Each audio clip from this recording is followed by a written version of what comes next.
In 2003, a parasitic fungal outbreak ravages the entire world.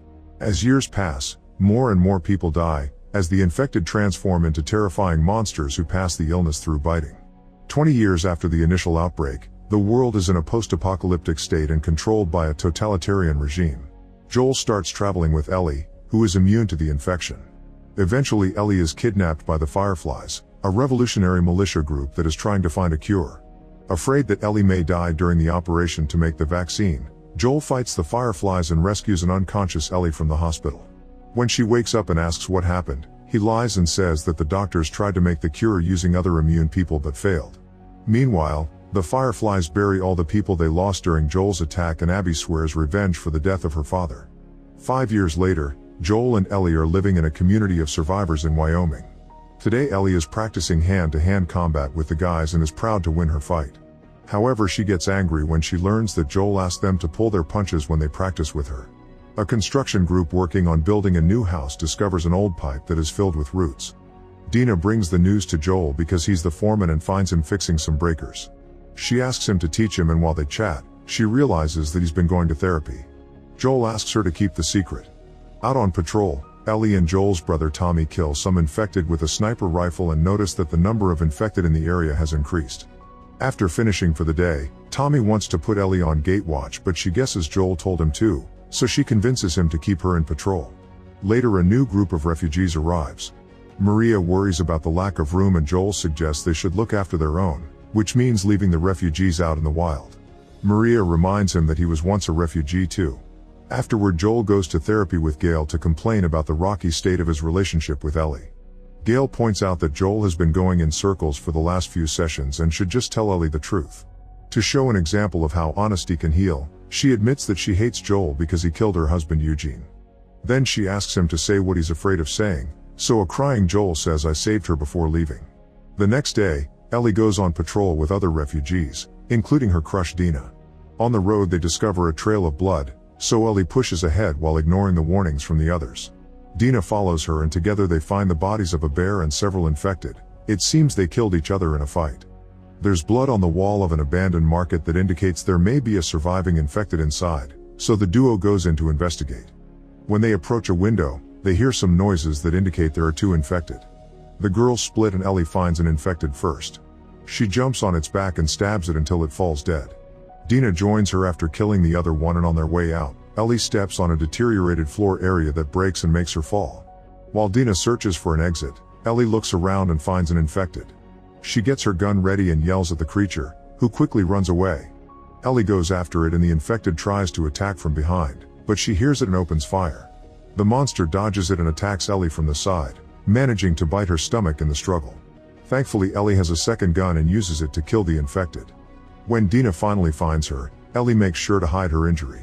Later the girls report to the town council, explaining that the infected seem to be getting smarter. This makes everyone worry about the possibility of hordes forming. Then Ellie goes home and uses a knife to disguise the bite as a cut before stitching it. That night the town has a New Year's party. A drunk Dina asks Ellie to dance with her and starts flirting both verbally and physically, which ends with them kissing. They're interrupted by Seth, who reminds them this is a family event. The girls get ready to leave but Seth calls them a slur, so Joel shoves him to the floor while telling him to get out. After the guy leaves, Ellie snaps at Joel, saying she doesn't need his help. This causes Joel to leave in shame. Meanwhile the roots in the broken gas line are growing, revealing to have the fungus. On the mountain, Abby's group sees the town from afar. When they stop at a lodge for the night, Abby has a nightmare in which she sees herself before finding her father's dead body. Once she wakes up, she watches the town with her friends. It seems the place it's not just a small camp, it's a well-fortified city with patrols that will make it hard to sneak in. In the morning, Ellie wakes up to find the town on high alert. It turns out that last night, the patrol found a pile of dead infected that were concealing a live horde underneath the snow. Tommy leads a meeting in the restaurant, reminding everyone of their emergency plan. If the alarm is rung, all non-combatants are to barricade in basements and cellars while the rest will take to the rooftops with guns. After the meeting, Seth apologizes for his behavior and offers some packed food for the patrol shift, but Ellie doesn't take it. She and Dina's ex Jesse leave for their patrol and notice there's a snowstorm oncoming. Soon all the different teams report losing visibility and Tommy uses the radios to tell them to come back. Jesse and Ellie are too far to return safely, so after storing their horses in a stable, they hide in a store. They find some Mary Jane plants there and a firefly pendant, so Jesse explains that they used to belong to his former patrol partner Yoon, who quit the fireflies because he got tired of killing people. Joel had to kill the guy after he was infected. In the mountains, Abby sees Joel and Dina on patrol and tries to follow them. However, when she tries to go down, she slips and rolls down a hill.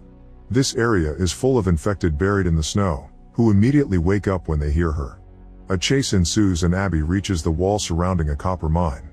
She climbs the ladder while kicking all the infected that try to grab her legs and successfully jumps to the other side. However, when she runs to hide behind a building, a bunch of infected try to reach her through a fence that soon collapses on top of her. Abby crawls as fast as possible and leaves the narrow space, but unfortunately the fence breaks and an infected jumps on her. Before it can bite her, Joel shoots the creature in the head and helps Abby hide with him inside the building. Dina is waiting with the horses and explains they can't return to town because of the storm. The infected are pounding on the door, so Abby tells them about the lodge in the mountains. They agree to go with her and leave on the horses right before the infected break the door down. In town, Tommy tries to contact Joel and Dina because they're the only ones that haven't answered yet, but there's still no response. Jesse and Ellie hear the call on the radio and immediately go back outside to search for them. Meanwhile, the construction group breaks the pipes and finally finds the fungus, which attracts all the infected in the area. The horde chasing after Joel's team suddenly turns around and heads to the town instead. A guard sees them and raises the alarm, sending all civilians to hide in basements. Fighters rush to the wall with their weapons and throw oil barrels at the incoming horde. Then they light them up to start a big fire that kills lots of infected. The ones remaining are shot down one by one. Suddenly the infected move out of the way to let a larger creature known as a bloater pound on the wall, finally breaking it. People on the roofs open fire while Tommy and a few others block the street with flamethrowers. He shoots at the bloater to keep it away from buildings, and once it's close enough, he burns it to death right before he runs out of fuel. Maria runs through the chaos to reach the kennel and releases the hounds, who kill both the infected and bitten humans before they turn. At the lodge, Abby introduces her friends to Dina and Joel. As soon as they hear his name, they take Dina hostage to make Joel surrender. While the others put Dina to sleep with a sedative, Abby tells him that the fireflies don't exist anymore and demands the truth. He admits he was the one who attacked the clinic and Abby shoots him in the leg. Then she makes her friend tourniquet his wound while telling Joel that he killed her father, who was a doctor in the clinic. Joel asks her to shut up and do it already, so Abby starts beating him up with a golf club. Outside, Ellie sees the horses near the lodge and goes in to investigate. She follows the noises and finds Abby beating up Joel. Before she can react, Abby's friends tackle her and capture her. As Ellie yells Joel's name, he tries to move, however Abby stabs him in the neck to kill him. A crying Ellie has a breakdown and swears to kill them all in revenge. The group ignores her and leaves the lodge. Then Ellie crawls to Joel's body and hugs him. In town, the locals finish killing the last infected and deal with the fires. Soon Dina and Jesse bring Ellie while making the horses drag Joel's body. Sometime later Ellie wakes up in the hospital, but she suffers a trauma-induced flashback to Joel's death, so a nurse sedates her. 3 months later, the town is still rebuilding. A doctor checks on Ellie and announces her body is finally healthy enough to leave the hospital, but first she needs a psych test. Gail chats with Ellie and tries to discuss her relationship with Joel, however Ellie isn't in the mood and doesn't give her much information. A frustrated Gail ends up letting her leave anyway. When Ellie gets home, she finds all the tributes the locals left for Joel. After looking around the house, she takes Joel's revolver and jacket, but smelling his scent on the fabric causes her to have a breakdown. When Ellie hears Dina arrive, she cleans her face and pretends she's fine. Dina tells her she knows the names of the people who killed Joel and that their clothes had patches depicting a wolf's head with the letters WLF, which stand for Washington Liberation Front. This is a group of rebels that fight against the army and are located in Seattle. Then Ellie takes this information to Tommy and asks him to send a team on a revenge mission, so Tommy promises he'll take it to the council. Meanwhile in the woods, a group from a religious sect known as the Seraphites makes their way along a trail. The leader communicates with the scout using whistling, that way they know the road ahead is clear. The leader's daughter asks him why the prophet won't protect them, so her dad explains that the prophet isn't magic. She died some time ago and they only get to carry her philosophy.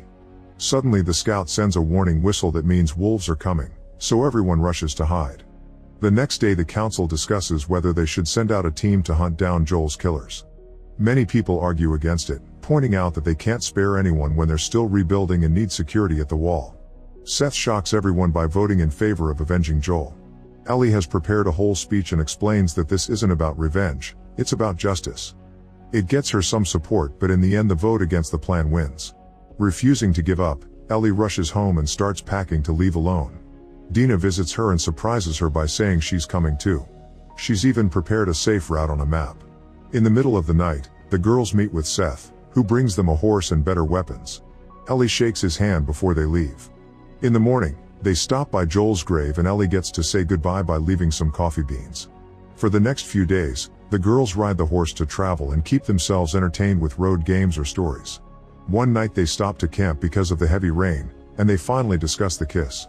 At first they agree it was just a drunk thing that meant nothing, but before falling asleep Dina says she hadn't been that drunk. When their travels continue, the duo finds the dead body of the religious scout. They see the symbol of his organization but don't recognize it, and the bullets indicate he wasn't killed by the army. Dina searches the bushes only to quickly come back and vomit. When Ellie takes a look, she's horrified to discover the bodies of the whole religious group, including the young girl. She can't help wondering if Abby's people did this. Sometime later they finally make it to Seattle and are surprised by how quiet it is. Meanwhile in the Space Needle, a soldier gives an all-clear signal on the radio. Then a huge group of wolves with armored vehicles marches through the city. A flashback shows an army team patrolling the Seattle quarantine zone. Suddenly the van was surrounded by a group of wolves led by Hanrahan. Sergeant Isaac leaves the van with a private and confirms Hanrahan's identity. Then he throws 2 grenades inside the vehicle and closes the door, killing the rest of the soldiers. After shaking hands with Hanrahan, Isaac asks the private to make a choice. In the present, the girls stop at a pharmacy for supplies and Dina takes a moment to go to the bathroom. Then they continue their journey, finding tons of bodies and abandoned army vehicles along the way. When Dina takes a look with her binoculars, she notices the letters WLF on a satellite dish on top of the TV station. They agree to strike at night and hide inside a music store for now. Ellie finds a guitar and plays a song for Dina. In an abandoned restaurant kitchen, Isaac is heating a pan for torture. His prisoner is a member of the Seraphites group that Isaac mockingly calls Scars, and his wounds show he's been tortured for a while. Isaac burns him with the pan to try to get him to talk about the Scars' next attack, but the guy just keeps praying and even offers his hand for the next round. Realizing this man won't talk, Isaac kills him with a shot. That night, Ellie and Dina enter the TV station by climbing through a broken window. As they walk down the corridor, they find the dead body of a wolf with arrows on his chest.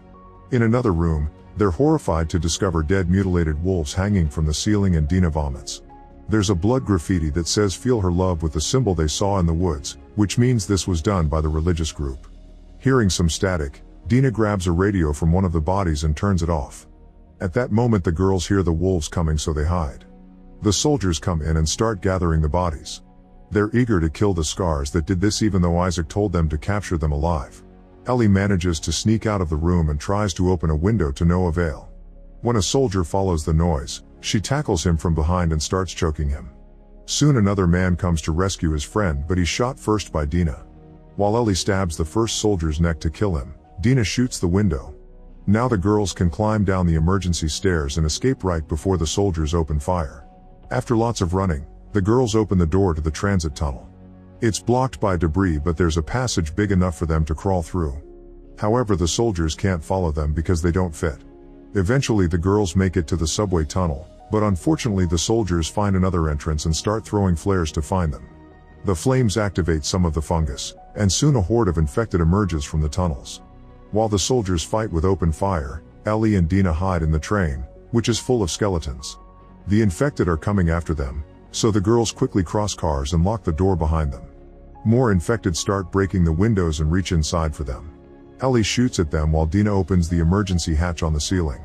They support each other to climb out, and now they can run on top of the train to reach the fence.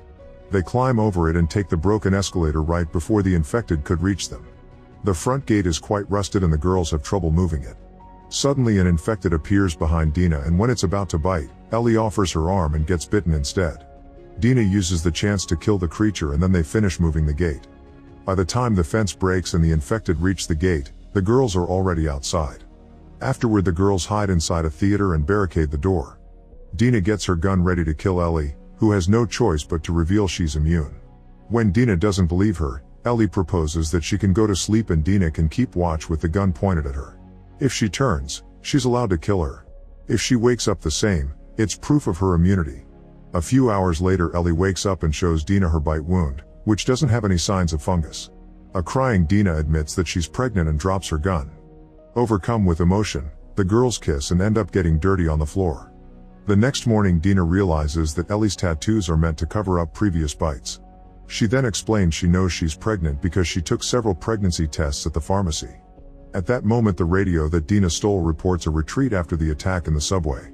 The voice mentions one of the names from Abby's group being based in the hospital. The girls rush to an upper floor and notice smoke from an armed conflict near the hospital. Ellie says they should stay out of the fight because of Dina's condition. However, Dina wants to keep going. Meanwhile, at the hospital, Hanrahan bursts in to find several wolves standing guard in front of the sealed entrance to the basement. Then she meets Sergeant Elise and interrogates her about her decision to kill several of her own men, including her son. Elise explains she was leading an operation to clear the hospital of infected, including the basement, which was ground zero for the outbreak in Seattle. The team found fungus in the walls but also in the air, so everyone was immediately infected. Elise's son called her and asked her to seal the door to prevent the team from escaping after transforming. Hanrahan agrees that was the right thing to do and offers her condolences. In the theater, Dina tries to figure out the wolves' movements based on radio broadcasts so they can find a safe path to the hospital. She finds a route that will take them through a warehouse, and Ellie guesses that the area is not monitored because it's filled with infected. However, they have no other choice. As the girls cross the city, they discover a pile of dead Seraphites below a mural of their prophet. Dina almost throws up and Ellie offers to take her home again. This makes Dina snap and share the story of the first person she killed. It was a raider who killed her family. Dina is eager for revenge too, so they agree to continue together. That night, the duo carefully sneaks around to avoid the wolves' searchlights and successfully enters the warehouse. In a large open room, they find a dismembered body and an infected hiding nearby. The duo starts making a plan of attack, only to discover there are many more infected surrounding them from every direction. Ellie tells Dina to hide while she takes on the infected directly and kisses her before splitting. Dina rushes to hide in a cage and shoots the infected that get too close, but soon she runs out of ammo and the creatures start breaking the cage. Ellie also shoots as many monsters as possible, however there are too many of them and she gets tackled to the ground. Suddenly someone opens fire from the shadows and kills so many infected that the survivors run away. When the person comes closer, the girls discover it's Jesse. The trio leaves the warehouse and the searchlight immediately finds them, so Jesse shoots at a few soldiers while they run. They manage to hide in the park and the wolves don't follow them, which means there must be something dangerous there. As they sneak around, Jesse explains that Tommy is in the city too. Suddenly they hear some whistling and discover that the Seraphites are in the park. They've captured a wolf who tries to offer information in exchange for his life. However, the group hangs him and disembowels him with a sickle. At that moment someone whistles to give away the teen's location and an arrow lands in Dina's leg. Ellie orders Jesse to take Dina to the theater while she leads the Seraphites away. A chase ensues and Ellie has to dodge arrows as she runs. When she sees a tree with huge roots, she hides inside and the Seraphites lose track of her. After they leave, Ellie sneaks out of the park and discovers she's near the hospital. There are many guards around and even a dog that starts barking when it hears her. However, Ellie moves fast and enters the hospital through a hole in the wall. Inside, Ellie finds one of Abby's allies named Nora, who refuses to tell her where Abby is. Nora throws a container of rags at Ellie and runs away while yelling for help. As Ellie chases after her, soldiers appear with open fire. Nora finds herself at a dead end and tries to escape by climbing into the shaft, but the elevator falls and drops her in the basement. Ellie keeps shooting from above, so Nora has no choice but to enter the basement, and Ellie immediately follows her. There are fungi all over the walls and spores in the air. Soldiers are caught in the plants, including Elise's son. Nora is coughing on the floor, and when she notices that Ellie is fine, she realizes she's the immune girl from the clinic. Since Nora still refuses to tell her where Abby is, Ellie starts beating her up with a pipe. A flashback shows Joel and Tommy as young boys in 1983. They recently got in trouble and were afraid of their father, who would surely hit them for it. Joel decided to confront his father and asked him why he hit them, so the man explained that their grandfather was worse to him. The dad swore he was trying to do better and expected his kids to do a little better than him someday too.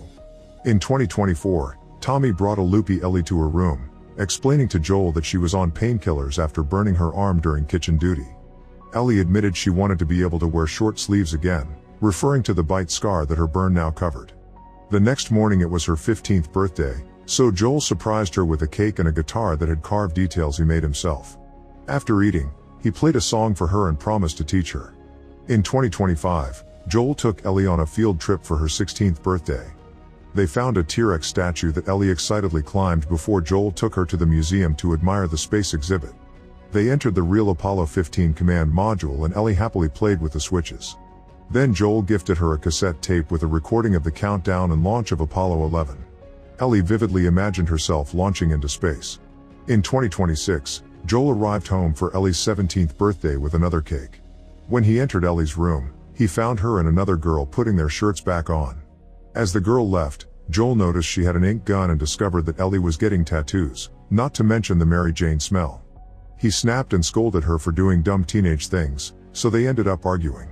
That night Joel found Ellie moving her mattress to the garage because she wanted to have her own space. They argued again, but this time Joel admitted she was older and needed some privacy. He agreed to let her move to the garage, but he convinced her to wait because he'd fix it up first. In 2028, Joel took Ellie on her first patrol for her 19th birthday. Joel tried to connect with Ellie by showing her the ropes of patrol and suggesting they spend more time together, but her responses were terse. She'd been planning to ask Joel for the truth about the clinic, but they were interrupted by a call requesting help for Eugene. The duo rushed to the cliffside and left the horses behind to climb down. They could hear the infected screeching and gunshots in the distance. Suddenly a horse ran by dragging a scout's body behind it. As the duo continued to explore, they found a dead infected on the ground. Eventually they found Eugene, who was bitten and wanted to say goodbye to his wife before he was put down.